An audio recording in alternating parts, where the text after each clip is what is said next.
l'invité de PEF yegsi nañu ci aujourd'hui. Il s'agit de monsieur Niokhobaye Diouf. Il est membre du parti socialiste. Ak moom daañu waxtaanee actualité bien entendu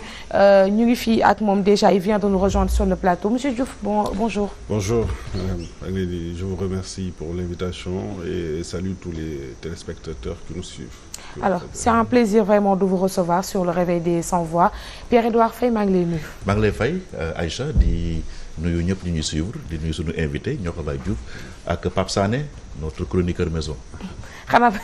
ginnaaw bi ma sànnee xeer ba pare war ma ko yeggali ca réunion de rédaction ba ma bàyyi la ak sa gan. waaw Niokhobaye maa ngi lay nuyu. maa ngi lay fay. waaw Niokhobaye yow membre bureau politique bu parti socialiste nga. nga nekk itam membre vision socialiste. bokk ci cellule des cadres. secrétaire général bu coordination socialiste bu Fatick. nga nekk itam membre fondateur bu IRAS. IRAS di initiative réflexion et action socialiste. jamono ji parti socialiste ñu ngi titré PS le grand corps malade. Est-ce que dañoo juum wala da nga jàpp ni le PS quand même est un grand corps malade? Effectivement, je pense qu'il y a beaucoup de choses qui ne vont plus au PS. jàpp naa ni bu grand corps malade itam bëri na ay souffrances yu ñuy démarrer depuis un certain nombre d'années. li ko waral nag peut-être que dinañ xuus léegi dugg ci c'est beaucoup de phénomènes qui font que une inertie chronique depuis le décès de feu Ousmane Tanor Dieng qui était en tout cas l'inspirateur de ces 2 dernières décennies. Donc voilà bokk na ci tamit ay taxawaay bu ñu am ci biir Benno Bokk Yaakaar ku nekk xam na ne bëri na immersion ay actions yi am ci biir Benno bi qui contribue à la somnolence du Parti socialiste naturellement, surtout du point de vue de l'impulsion d'un leadership fort qui puisse marquer la véritable place qui est celle du Parti socialiste dans le landerneau politique. Donc souffrance yooyu yëpp conjuguées, cumulées, ces dernières années ont amené le parti sur un port boo xamante ni aujourd'hui il faut beaucoup de perfusion pour le relever, pour le remettre sur le chemin de son impulsion. pourtant ñu bëri dañ daan parti socialiste bokk na si ñi gën a bénéficier wu ci Benno Bokk Yaakaar ci 12 dernières années yi yow gisoo loolu. D'accord, ça dépend de li ñuy wax bénéfice. depuis 2012 yéen a ngi si gouvernement bi. Naturellement am ngeen ay députés. dëgg la am ay postes directeurs généraux ay PCA. dëgg la on a eu jox leen institution bu mel ni au conseil. au conseil bon yor ay ministères naturellement. non d'accord naa ni on a contribué au projet du Benno Bokk Yaakaar su fekkee ne le projet c'était comme on l'a dit dans sa genèse gouverner ensemble gagner ensemble pour gouverner ensemble. Nous avons contribué de façon significative. Maintenant là où le bas a blessé c'est au niveau de l'animation de nos structures parce que dañoo dem mouvoir ci biir Benno bi ba toppatootuñu la vie du parti à mon avis. Et puis pour ainsi dire il faut aussi reconnaître qu'à un moment donné man de mon point de vue dañu embourgeoisé wu quelque part parce que ce qui a amené aujourd'hui le crédit politique bi ñu am en 2012 ba mën a bokk participer de façon significative au sein du Benno et dans la dynamique. C'est parce qu'il y a eu un parcours de combattant que Feu Tanor a dû faire de 2000 à 2012 dans une opposition rude contre Abdoulaye Wade. Donc pour moi, ce parcours de combattant, lorsque on en sort, on commence à s'embrouvoiser, on commence à avoir peur de la difficulté et du terrain politique. Et à partir de ce moment, on perd des acquis, naturellement. Opposition dafa métti nag. Mais opposition dafa métti. De 2000 à 2012 yéen a ngi woon ci opposition bi. mais léegi. Après avoir gardé le pouvoir 40 ans. Mais même mieux que ça, moi je pense que le rôle du PS c'est plus grave encore que ça. Il s'agit d'un legs à retransmettre, d'une idée de la politique, d'une idée du Sénégal qu'on a reçu des pères fondateurs et qui a traversé l'histoire du pays et qu'on doit retransmettre aux générations futures. Et pour moi, plus que beneen parti bu mu munti doon Sénégal, singularité parti socialiste boobu dafa am solo. Et ça repose sur nos épaules. Ça doit faire en sorte que nous devons oublier tout ce qui est, comme tu dis, confort politique, dynamisme, engagement à la laaj, dafa laaj engagement. Et cet engagement, les autres l'ont eu dans le temps. C'est ce qui nous a amené, qui a donné en tout cas tout ce qui est cette histoire du parti que nous connaissons comme un parti reluisant et confondu même à l'histoire du pays. Maintenant nag aussi il faut situer des responsabilités. Moi je pense qu'à partir de la disparition de feu Ousmane Tanor, l'arrivée de notre cher camarade Aminata Mbengue Ndiaye à la tête du parti fa le déclin, en tout cas souffrance en termes de projection, en termes de management, en termes d'animation, il fallait qu'on commence à noter. Il faut être dans une zone de confort. Moi, je pense qu'elle a géré de façon administrative ce qu'elle est capable de gérer. Il y a d'autres missions, à mon avis, qui sont au-delà de ses capacités. waaw ci wolof foog naa ne la mu mënoon ci gérer parti bi ci côté administration côté voilà les machines bi muy dox ci instance yi def na ko waaye li nga xam ne moom la parti bi laaj fu mu toll nii ci projection dans le temps ci animation ci ay structure ci surtout créer un leadership national boo xam ne waxuma parti bi de façon intrinsèque mais ci biir dynamique yi nga xam ne dina ci bokk ci biir Benno Bokk Yaakaar ak yeneen animation politique dina ci am poids politique boobu amul te souffrance de poids politique boobu moo indi boo koy xool tey suñu configuration di nga dégg Abdoulaye Wilane génn wax fële Ali Mané génn wax fële on est en train de devenir une armée mexicaine quelque part. Sabar bu tas parce que c'est vrai c'est le lieu de le dire moi je pense que il faut mettre le doigt là où il y a le problème véritablement sinon li ñuy def mooy et ça c'est pas l'apanage du parti socialiste ça nekkul ci ñun rek la mais tout parti yu gauche yi nga xam ne yëpp ñoo bokk tradition de gauche ñoo niroo caractéristique boobu maanaam c'est des partis où il y a une élite intouchable la vérité kenn du ko tudd il faut l'occulter parce que voilà on convoque voilà c'est l'image globale du parti alors que maintenant dynamique yi parti yi laaj mooy toog waxante dëgg ndëpp collectif comme on dit jàkkaar loo wax ne lii moo doxul lii la parti bi laaj il faut ñu jublu ci loolu lii nii suñ ci continuer fi ñu jëm mais ci ndëkk sarax lañ jëm yàgg nañ ko wax IRAS boobu ñu bokk on a tiré des sonnettes d'alarme depuis longtemps te tey fi ñu toll nii boo xoolee point de discorde bi amoon au niveau des candidatures won la ne déggootuñ ci dara ci biir parti bi te loolu li ko waral yëpp mooy ne man je pense que dernière étape yuy dund ak feu Ousmane Tanor y avait encore un cap y avait une idée pas une idée partagée par tous nekkuloon ne ñëpp àndu nañu ak moom ñu àndoon ak moom toog ñu àndul ak moom tamit y avait un débat interne mais y avait un leadership fort bu définir benn cap boo xam ne danaan fii lañ jëm ñëpp ànd ci énergie yëpp ànd ci biir ku ci ne rôle ba nga war a am nga am ko mais ce travail d'animation en termes de leadership n'existe plus tey fu mu toll nii boo koy xool dañuy naan plus président Macky Sall moo gën a nekk secrétaire général parti socialiste sax que waa PS parce que moom mooy définir cap bi ñu jëm moom mooy définir suñu ay ambition moom mooy définir suñu ay gain ak suñu ay projet politique c'est ça la réalité et ce qui est tout à fait anormal loolu moo dul yoon donc léegi nous ce qu'on appelle responsable principal situation bi ci Aminata Mbengue Ndiaye c'est les leaders xam nga fu mu toll nii parti nag dafay am personne morale loo ci munti dégg au PS nous on est constitué de sorte que c'est vrai du parti actionnariat machin mais il y a quand même quelqu'un qui une lumière qui est au sommet et qui indique maintenant la conduite à tenir ba pare moom moo war a am génie politique bu muy organiser les hommes autour d'elle waaw kenn newul ne parti ñëpp dañu war a ànd ak yow amul Macky Sall mi yoroon réew mi sax ba mu fa waxee ay nitam dañoo génn dañu nekk candidat il y a des dissidences mais ces énergies en politique il faut avoir la capacité de les gérer ça fait partie de ton rôle ça fait partie de ta mission mais tey il faut reconnaître que au sommet du parti socialiste gisuñu fa leadership boo xam ne enjeu yi nga xam ne moom la parti bi toll pour mun ci génn ak li mu laaj nekk na ci ñoom neew ci wax dëgg yàlla gisuñ ko fa te cap bi ñu jëm nii bu ñu ooteewul beneen dynamique surtout que dañu jéem a Pierre tëj ñu ci ce qu'on appelle nos textes moom laay wax rek ces vieilles gardes de parti de gauche dañ leen enfermer ci ay statuts règlement intérieur machin cage yoo xam ne nii sauf que cage yi maintenant la vérité est inaccessible parce que boo jógoon tey bu ko soog a il faut nga ko convoquer congrès pour nga def congrès il faut nga renouveler instance de base on sait qu'on peut pas renouveler nos instances de base donc la dame elle est là elle est inaccessible donc ce qu'il faut c'est une jurisprudence boo xam ne ñëpp d'accord surprotégée par les textes surprotégée on dit qu'il faut revoir les textes mais même les textes pour les revoir il faut convoquer certaines instances yoo xam ne moom moo habilité convoquer leen qui va convoquer des instances pour surtout alors que maintenant ce qu'il faut c'est de la générosité mais surtout de l'engagement vraiment très fort pour le parti et aussi du 109 mais du 109 parce que tey ñun ñi ñëpp ñu pérental ba léegi ñu ngi dégg Aminata Mbengue Ndiaye ci politique de façon mais Pierre gisoon na ñoom sax dañu yéex a jóg à vrai dire mais de façon inévitable du 109 parce que xam nga produit politique c'est comme produit comme mënoo di jaay lu kenn soxlawul te njaayin aussi dafa am maanaam tey pour vendre une idée socialiste on le vend à un public ce public peut être sympathisant peut être militant peut être électeur mais même ce public am na structuration bu mu am mun na am public ay xale lañ public ay jigéen lañ ay góor lañ mais góor ñu mag lañ et cetera selon structuration publique boobu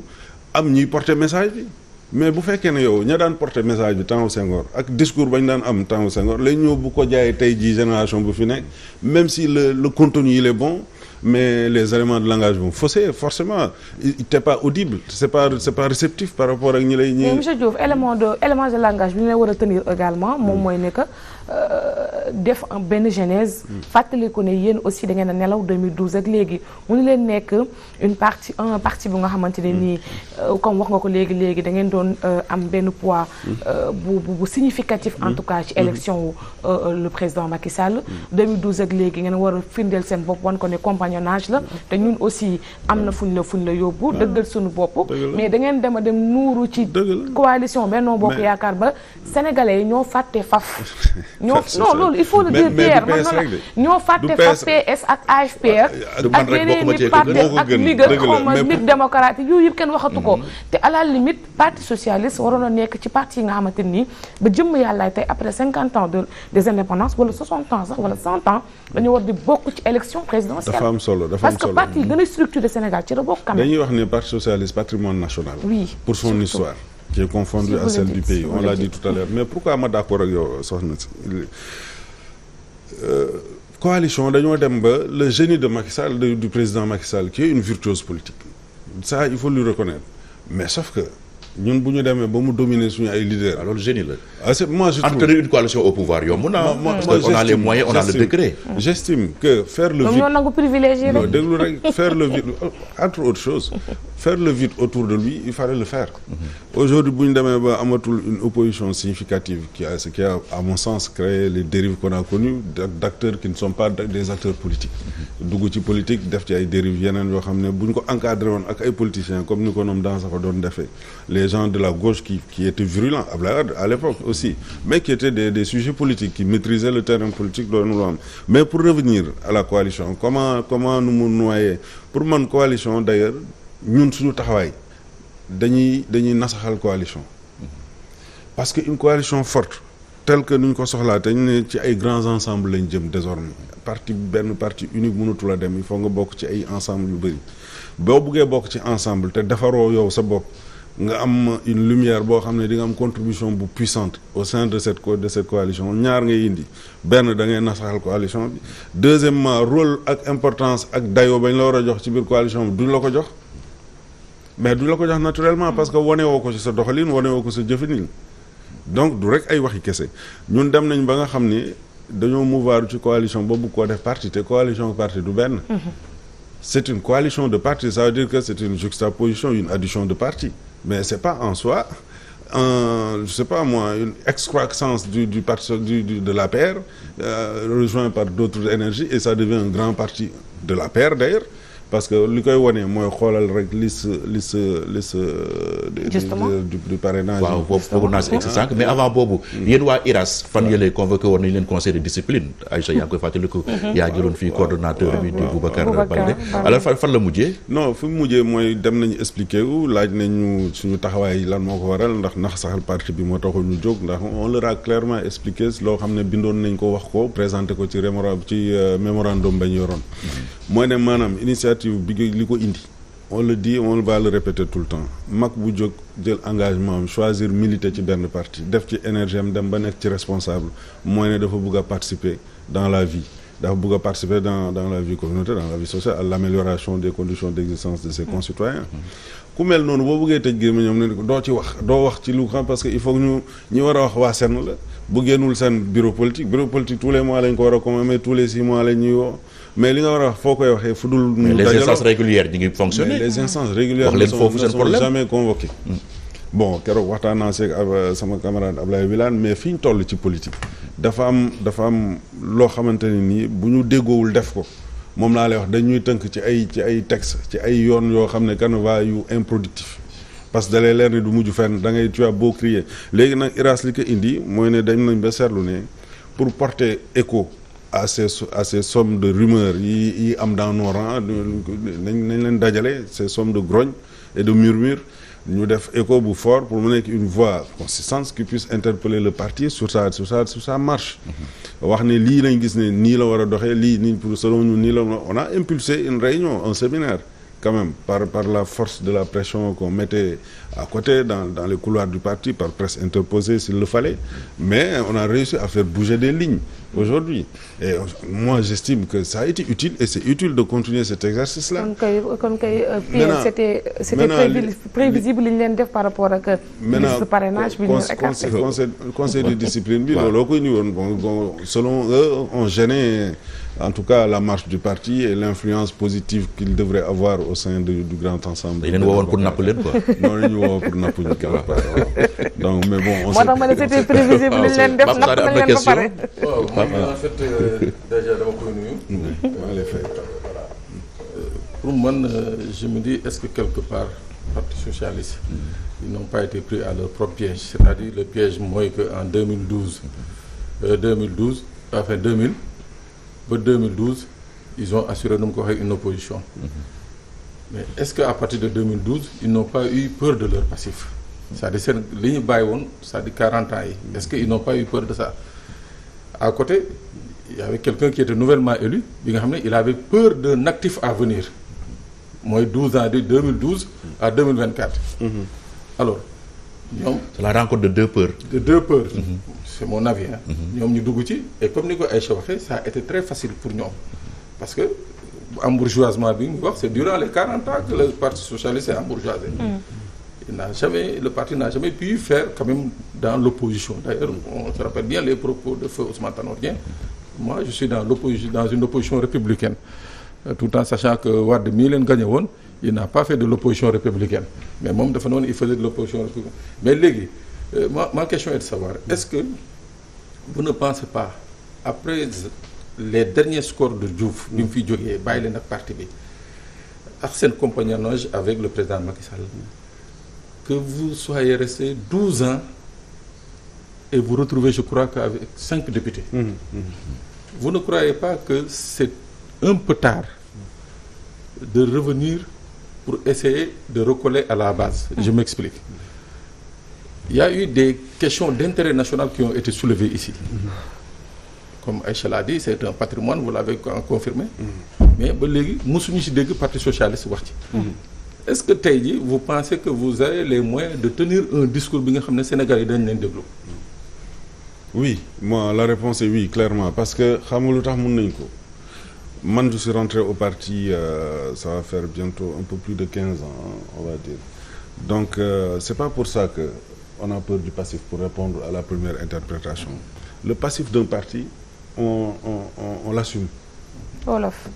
waaw passifu parti maanaam même bu fekkee ne mag ñaa ko defoon ñun fekkewuñu ko fierté la ñuy endossé li parti socialiste def Sénégal dans son histoire globale même su fekkee ne li ci bëri mooy parti bu ne tekk yënguut. non loolu c'est récent dinañ ci ñëw loolu d'accord nañ ci xam nga li naan la chose la raison la mieux partagée mooy ak man bokk xaw ma beneen socialiste mooy ne doxul loolu moom c'est mais ndax mun nañoo dema reconstruire moi je pense que oui énergie yi nekk biir sa parti socialiste d'ailleurs foofu laay waxee sama amertume tuuti li ma naqari ñaar mooy premier silence coupable magu parti.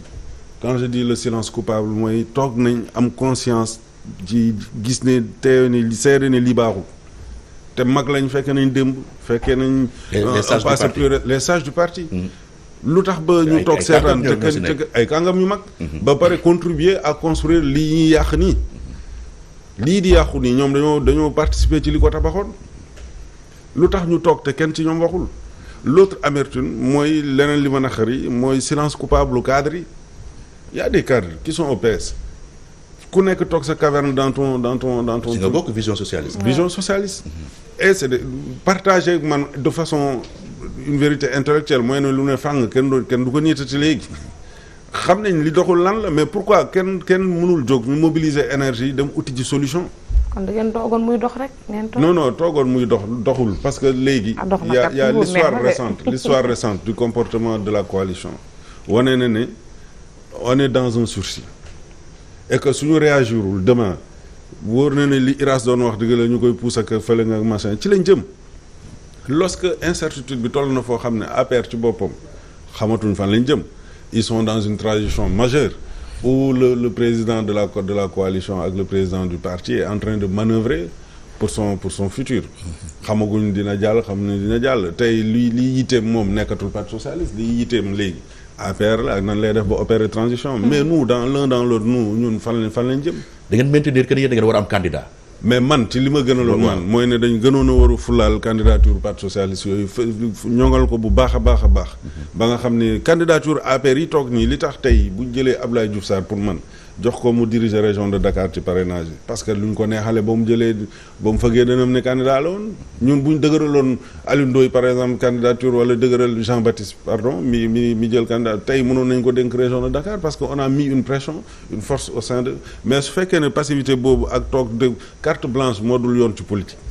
man xamul ni carte blanche man mënu maa nangu. carte blanche boobu daal man moo ma jaaxal ko jox Aminata Mbengue Ndiaye non ñun joxuñu ko waa SEN secrétariat exécutif national. ñoo ko jox Aminata Mbengue Ndiaye ce qui n'est pas légal. encore muy représentatif. mais boobu waxu leen bi ñu waxi carte blanche yow waxu leen. kan waxul wax nañ fa ñu war a waxee ak nañ mënoon a waxee yow recevoir nga sama camarade Boubacar Ba ñeneen wax nañ feneen. am na ñu ko waxee sax ca réunion bañ ko defee mais yëf yi mooy loolu yëpp mooy tënku ba ñu tënku tey ñuy appelé ndee camarade au sursaut mooy surtout couche yooyu noonu ñu wax nii waxuñu pour yàq parti waxuñu pour tas parti lépp lu ñu wax pour defar parti la parti nag mënuñ koo defar ci lu dul dëgg mënta ne mënuñu occulter cette vérité pour aller dans des chemins autres. beneen vérité mooy pôle parrainage candidat Amadou Ba amul benn responsable pour parti socialiste gis nañu Ablaye Gallo Diawo di ko dénoncer ak yeneen responsable parti bi dëgg la te yan moo si sa position yow. man pour man sax loolu épiphénomène la man maa ngi wax depuis 2019 que ñun fi ñu toll ñun PS ay élection ay diversion nañ leen bu yàgg déedéet dëdul sax mais kii diversion la pour ñun du lu ñu tal du suñu priorité boo bëggee dégg-dëgg fi ñu toll ñun ci suñu rang xam nga foofu balaa ngay wax balaa nga naan naam ne fa ñun tey ji mënuñ fee samp candidat boo xam ne mënuñ ko buux sénégalais bañ ne président lay doon dina dem deuxième tour parce que problème structurel lañu am problème d'animation interne te ces causes là tant qu'on les a pas réglées on peut pas s'attaquer à un problème boo xamante nii donc pour ñun suñu ay priorité fu mu toll nii nañ pousser au congrès extraordinaire du parti essayer de renouveler le parti pas par le bas mais par la tête il y a que comme ça qu'on peut impulser une nouvelle dynamique créer waat benn animation bu forte bu ñuy permettre ñu tollaat ci PS bi nga xam ne dina susciter espoir. Alors Niokhobaye Diouf vous nous accompagnez pour la chronique du jour Salma Ibrahima Fall aujourd'hui daf ñu def benn coup bu ndaw mais demain naa la fayu ñu jàll direct très rapidement ci sama goro mu ngi